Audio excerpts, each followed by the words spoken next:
Strive 2.0 just released, and it features a new character, Jam, new system changes for across the board for the game, and new character balance changes, and some new fun tools for existing old characters that need a little bit of love, like Nagoriyuki, which we'll be talking about today.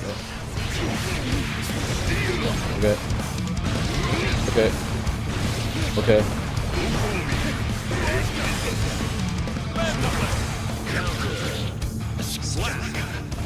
I've been playing a lot of Nagoriyuki and using his new move, and everyone's really confused about how it works and pretty much what it does. So by the end of this video, hopefully you'll find that you'll understand how the move works, how to use it properly in your matches, and just an overall guide about how the character's playstyle will work from here on out. Before we talk about the new move, I'm going to talk about the system changes that I think affect Nago and his playstyle the most. So one of the big changes that they've made is that long-reaching low and overhead attacks scale a bit harder. So you're not going to be doing as much damage from starters such as Kai's, Thundipper, or any characters that have like really quick overheads that hit. Like even Nago has an overhead, right? Like can't even combo with that, but any quick overheads will be a lot less damage. Also, low profiling attacks have had their hurt box moved upwards. So basically low profiling attacks is going to happen a lot less often. You're not going to be able to low profile under like R slashes or like 5Ks. Like sometimes characters could like low profile moves like this. Think of like Happy Chaos or Eno or characters like that have really good low profile moves or low profiling attacks. Those are not going to be doing what they used to do. This is really good for Nagoriyuki because obviously you don't want anybody low profiling your 5H or your far slash or your 5K. That really helps them out a lot. Close slashes used to be really good anti-airs. Now they don't function as anti-airs at all. Like they actually quite literally just don't work how they used to. Still can get an anti-air with a close slash if the opponent falls on top of the hurt box. A lot less often will you see close slash work as an anti-air. This is actually a pretty big nerf to Nago, but it's not even just a nerf to Nago, it's a nerf to anybody who liked close slash anti-air. Nago's was just one of the best ones, if I'm being honest. Another thing that has changed in the new season is that you can no longer PRC or purple Roman cancel after any whiff throws. Now this was really good as far as like having offense or starting your pressure or being in a situation where you could be in someone's face and go for a command grab, right? And if they were to jump it, then you could PRC and then anti-air them. Let's say I'm in this guy's face and I try to go for command grab and he jumps it. You used to be able to cancel it and anti-air, but you just can't do that anymore. This is something that happens to the whole cast. It's not something that's specific to Nagoriyuki, but since he does have a command grab, it is something that he has to think about. It definitely affects the throw part of his strike throw offense. And last but not least, of course, Wild Assault is gone. So there's no more, get a hit, Wild Assault, and full screen corner carry nonsense into wall break, into death, right? Like we're not holding any, Kai is not wall-to-walling anybody anymore. Johnny's not wall-to-walling anybody anymore. Nago wasn't the best user of Wild Assault since he didn't have orange Wild Assault, but who cares? Wild Assault is out the game, so no more of that anyway. PRC damage scaling actually is a lot less damage. So if you make a mistake in neutral and you pretty much band-aid your mistake with purple Roman cancel, you're not able to save yourself and do a lot of damage. Like you can save yourself by PRCing, right? And then anti-airing, or save yourself by PRCing and then throwing or something like that, right? That is still very much possible. However, the damage is a lot less than it used to be in the last patch, which brings the overall damage down in the game, which Nagoriyuki likes a lot. He's going to benefit from basically everyone doing less damage because he also got a defense buff. So everyone doing less damage plus a defense buff for this character, he's really going to be hard to take down in this new patch. I think this is going to make him one of the stronger characters to fight against and one of the top tiers in my opinion. Let's talk about Nagoriyuki's new move, Bloodwave. So this move is a true low, so your opponent has to block this low, and it automatically puts Nagoriyuki in level 2 blood gauge, which gives him increased range on all his normals, slash and heavy slash. This is obvious. If you play the game or play Nagoriyuki, you understand this already. So first off, why is it good? Like, why do we want to either instantly put ourselves in level 2, or if you're already beyond level 2, it'll just pause your blood gauge. This is also really good. If you're in the middle of paying for any blood that you've used, you can pause it, but you're still going to pay for it at the end of it. Think of it like a blood gauge credit card. The duration, however, is about 8 seconds. I've been counting, but I feel like sometimes it's shorter or longer, and I can't really pin down as to why. But also the game doesn't like when you cancel this move into other specials because you just pop instantly. I think they just don't want you to just like spam special moves after. You could do a couple, but if you do too many, I think the limit is 3.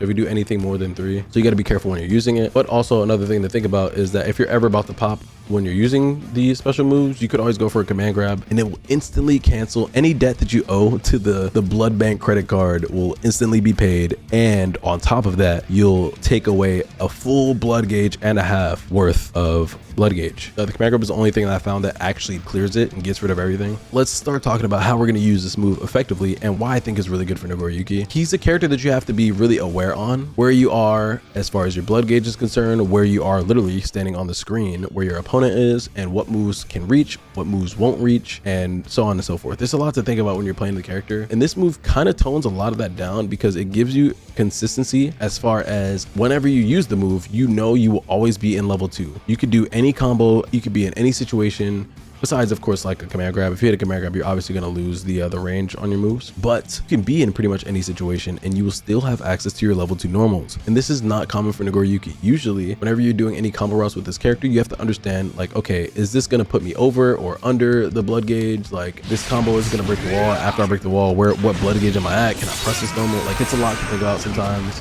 Of course, you don't always have to like super overthink anything. You kind of just play the character sometimes, but this creates consistency because of the way the system changes work as well. I think that this will be probably one of the stronger moves that they've introduced to a character. First instance, I'll show you guys, like, you can actually combo into this move. Let's say I'm at like 2 blood gauge, right? Or I can even be near max, right? I'll do like level 2. Here's how like a really solid way to use the move. You get like a mini safe jump there. Cheap little sneaky safe jump. I'll set soul to DP so you guys can see that actually works. I'll do the combo again. Doesn't need to even be in a proper blood game.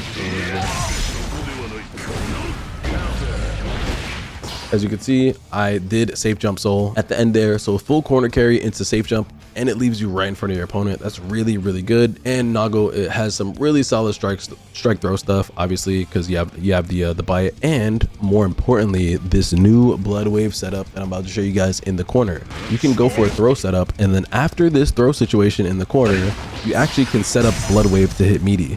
Pretty much every single reversal I've seen in the game, not reversal, sorry, reversal DP, because supers are a bit different. Supers will still hit you, but I'll showcase this on soul.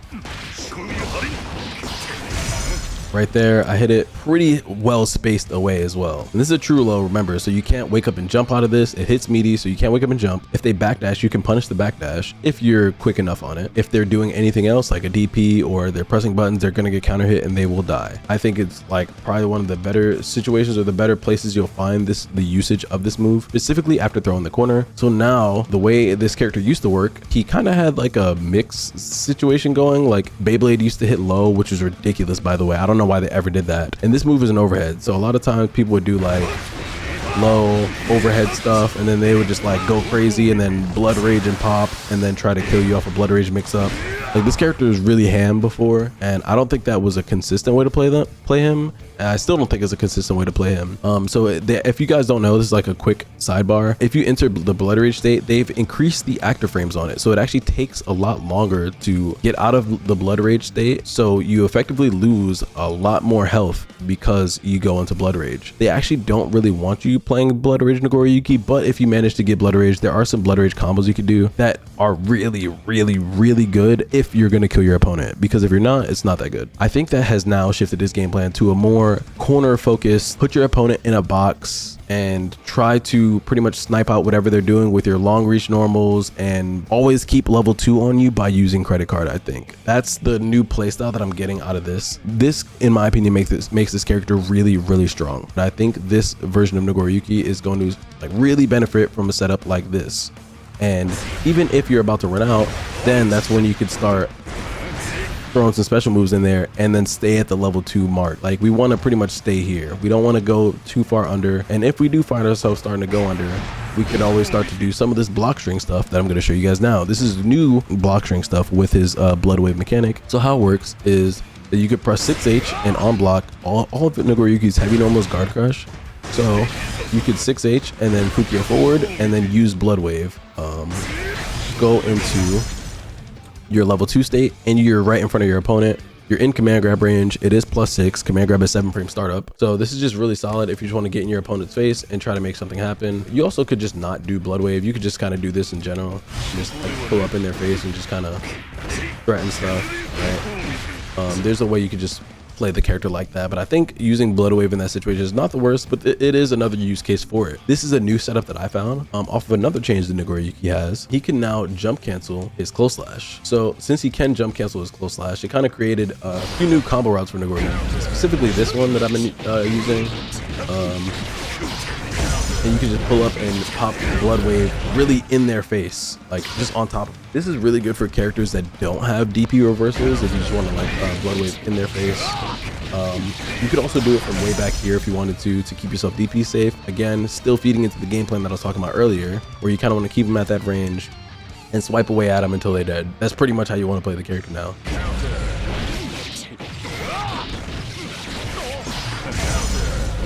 Right, and you get an OTG there, and then you can just pull up, try to swipe away at them again, see what they do, and they're dead. Perfect. This character definitely is, in my opinion, going to be one of the stronger characters in the new patch if played properly, and I hope that you guys give him a try because he is so fun. Just to recap everything we spoke about, Bloodwave is a credit card, and everything that you do is going to be spent at the end of the credit card 8-second duration. It grants some consistency, which I think is really good for this character's game plan, and also just really good for this version of Guilty Gear Strive. Put them in a corner, activate Bloodwave, and keep your long range normals on you and pressure your opponent. This is going to be how the character plays and pretty much how you will climb and how you'll see me climb with the character in my ranked games. Come watch me on stream if you guys would like, twitch.tv/gsm-showoff. I'm also going to be playing a bit of the other characters as well, so I appreciate you guys for watching. If you've gotten this far into the video, thank you so much. I appreciate you guys. Let me know what you guys want to see next. If you guys want to see another character, I could talk about, post some gameplay, whatever. I'm probably going to be doing a bit more guides because I'm having a lot of fun with Guilty Gear Strive specifically. I appreciate you guys for watching. I hope the video found you well. I'll catch you guys in the next one. Y'all take it easy. Peace. I just showed all that shit and I was like, hold on. What kind of video would this be if I didn't give a sick ass DP combo punish?